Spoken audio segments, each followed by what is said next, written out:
అందరికీ నమస్కారం. Welcome back to our channel విజేత స్టడీ సర్కిల్. ఈరోజు మనం ఈ వీడియోలో ఆంధ్రప్రదేశ్ ఉద్యోగులు మరియు పెన్షనర్ల డిసెంబర్ జీతాలు పెన్షన్ల సంబంధించిన సమాచారం మన వీడియోలో చూద్దాం.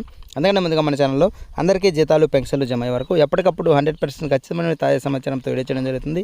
అలాంటి వీడియోస్ కావాలనుకుంటే మన ఛానల్ సబ్స్క్రైబ్ చేసుకొని ఫాలో అవ్వండి. ఈ కాలస్యం చేయకుండా మన వీడియోలోకి వెళ్దాం. నిన్నటి వరకు దాదాపుగా ఉద్యోగులకి అన్ని డిపార్ట్మెంట్ వారికి దాదాపుగా 80% వరకు జమ కావడం జరిగింది. మిగిలిన వారికి బిల్లుల్లో ఎటువంటి కదలిక లేదు. అలాగే పెన్షన్స్ విషయానికి వస్తే ఇప్పటి వరకు కూడా 5వ తేదీ మధ్యాహ్నం అయింది. ఇప్పటి వరకు కూడా ఎవరికి ఎక్కడ కూడా ఆంధ్రప్రదేశ్ వ్యాప్తంగా ఎవరికి ఒక్కరికి కూడా పెన్షన్ అనేది జమ కాలేదు. చాలామంది ఆందోళన చెందుతూ అడుగుతున్నారు, మాకు ట్రెజరీ పరిధిలో ఇంకా జమ కాలేదు, మాకు జమ కాలేదు అనేసి ఆ ట్రెజరీ పేరు చెప్పి. అయితే ఏ ట్రెజరీ పరిధిలో కూడా ఎవరికి కూడా జమ కాలేదు. ఈ విషయాన్ని పెన్షన్లందరూ గమనించాలి. పెన్షనర్స్ చాలా ఆందోళన చెందుతూ ఉన్నారు. ఈరోజు అయితే బిల్లుల్లో ఎటువంటి కదలిక లేదు కాబట్టి ఈరోజు సాయంత్రం లోపు జమ అయ్యే అవకాశాలు చాలా తక్కువగా ఉన్నట్లు చెప్పచ్చు.